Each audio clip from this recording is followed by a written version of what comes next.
جايبه لك النهارده وصفه من الاخر. حاجه نفسك تاكليها لاولادك وولادك ما بيحبوش ياكلوها. انا كمان ولادي ما بيحبوش ياكلوها والله. بس عملتها النهارده بقى بطريقه حلوه قوي. هيطلبوها منك كل يوم وانت هتبقي اخر انبساط. حاجه سهله وسريعه وحلوه جدا بمكون موجود عندك بتخزنيه في الفريزر وما بتيجي تعمليه الولاد ما بياكلوهوش. يلا نبدا وصفتنا النهارده. لو انت اول مره تشوفوني، انا ياسمين سعيد من مطبخ ياسمينه. يسعدني جدا متابعتكم ودوسوا لايك للفيديو لو عجبكم طبعا.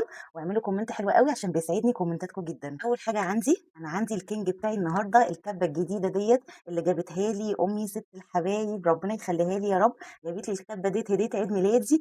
فانا النهارده هستخدمها في الوصفه ديت وان شاء الله تعجبكم. ولو الكبه عجبتكم اسالوني كده في الكومنتات وانا هكتب لكم النوع بتاعها وجايباها سعرها كام وجايباها منين بالظبط.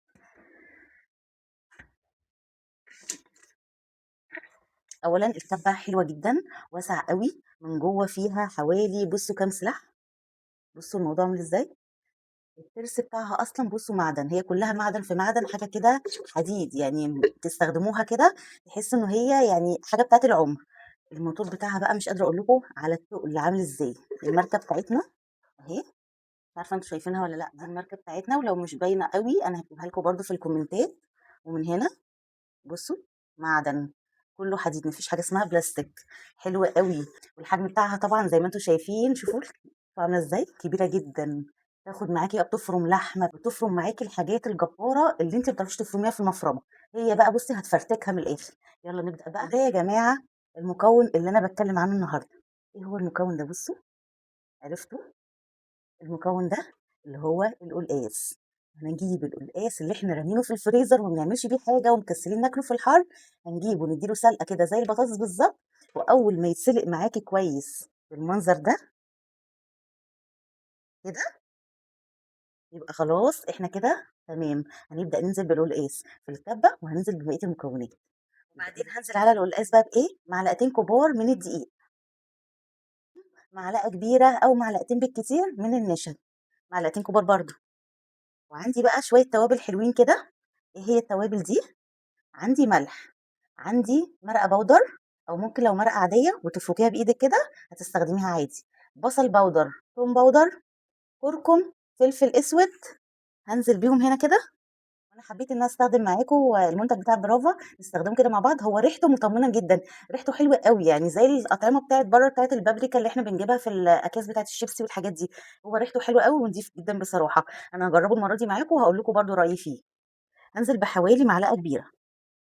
وجبت برضو منه السبع بهارات عشان نجربها، ريحتها خطيره، ريحتها فعلا انا اول مره بجد استخدمه. ريحتها حلوه قوي قوي، مش عارفه هم حاطين عليها ايه بصراحه. برضو معلقه كبيره كده، كبيره ممسوحه يعني مش ممليه قوي. اخر حاجه عندي هنزل بقى بشويه كده من الزيت، حوالي 3 معالق بس كده. كده المكونات خلصت والاكله خلصت، حطيناها كلها في نفس الكبه وهنضرب دلوقتي ونشوف النتيجه عامله ازاي. نقفل بقى الكبه بتاعتنا الجميله كده ونجرب. سهله قوي في استخدامها، بسيطه عيبه ولا اي حاجه خالص. يلا نضرب كده بقى ونجرب.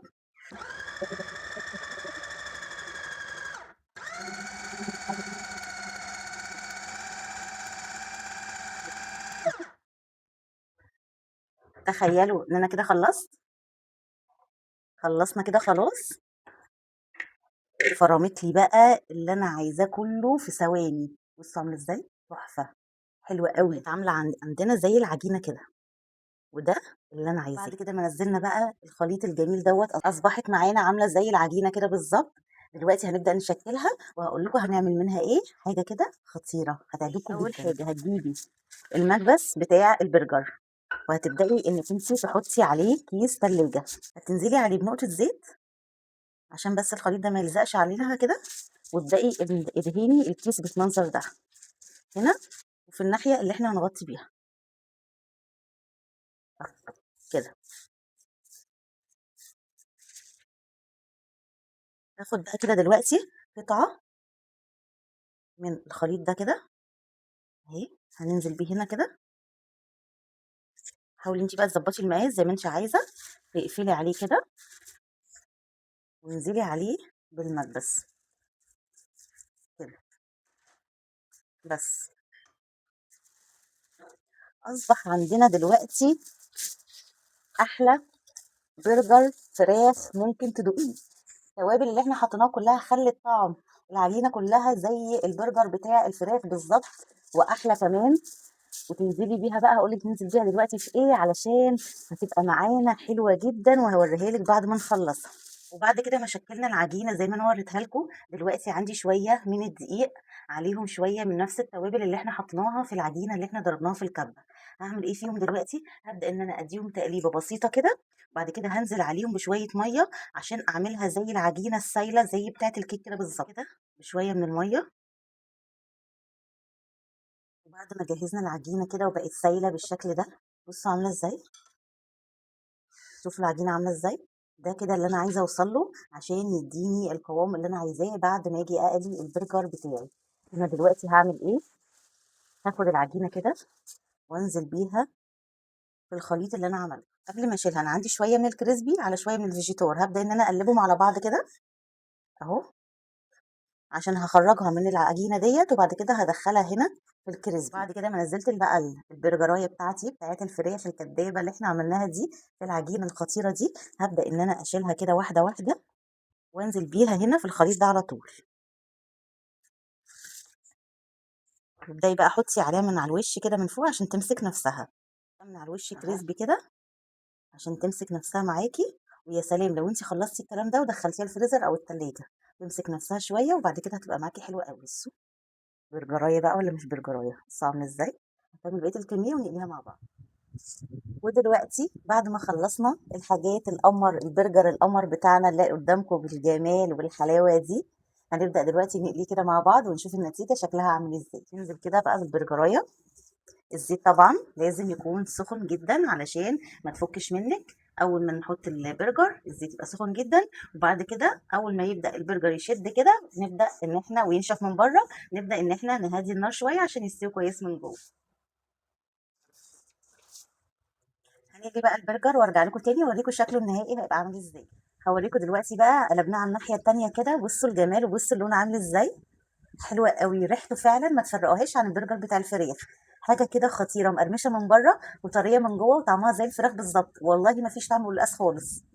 هكمل الباقي كده واوريكم بقى هنقدمه ازاي وهندوق مع بعض ونشوف طعمه عامل ازاي، وبامانه هقول لكم هو حلو ولا بعد ما خلصنا وقلينا كده البرجر بتاع القلقاس القمر اللي احنا عملناه. انا عايزه اقول لكم ان دول اللي لحقت اصورهم لكم، الباقي كله اتاكل بالهنا والشفا يعني، ما لحقتوش من ايد الولاد. عايزه اقول لك ان هو حاجه كده بصي خطيره، طعمه بجد احلى واطعم من البرجر بتاع اللحمه وبتاع الفراخ. مش هتحسي فعلا ان هو له طعم قلقاس اصلا، يعني هو ملوش طعم قلقاس بجد، انت مش هتفرقيه عن البرجر بتاع الفراخ اللي احنا بنشتريه جاهز من بره. تحفه خطير، بس عامل ازاي قمر. وعايزه اقول لك بقى ان ده، شايفه ده كده، ان ده العيش اللي احنا عملناه من العجينه اللي اتبقت معانا لما كنا بناخد البرجرايه ننزلها في العجينه اللي احنا عملناها وبعد كده نحطها في البقسماط والكريسبي. العجينه دي لما اتبقت انا طبعا ما رميتهاش، عملت بيها عيش بقى، عملت بيها كريب كده قمر قمر. بصي عامل ازاي، تحفه بصي اهو. ايه رايك؟ خطير.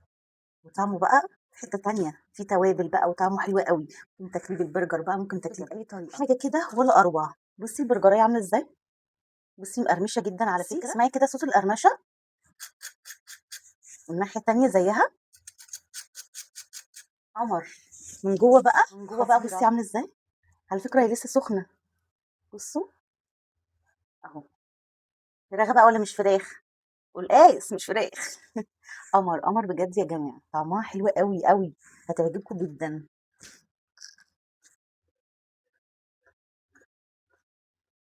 جربوا الفكره دي هتعجبكم قوي، لازم بجد جربوها هتندموا. وكل ما تبرد كل ما تبقى متماسكه اكتر وتدي معاكم نتيجه هايله. دلوقتي هنقدمها.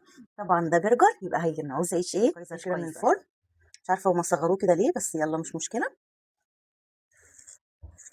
هنضيف عليه كده شويه من المايونيز، اي بقى صوصات موجوده عندك حطيها، شويه من المستردة اهو.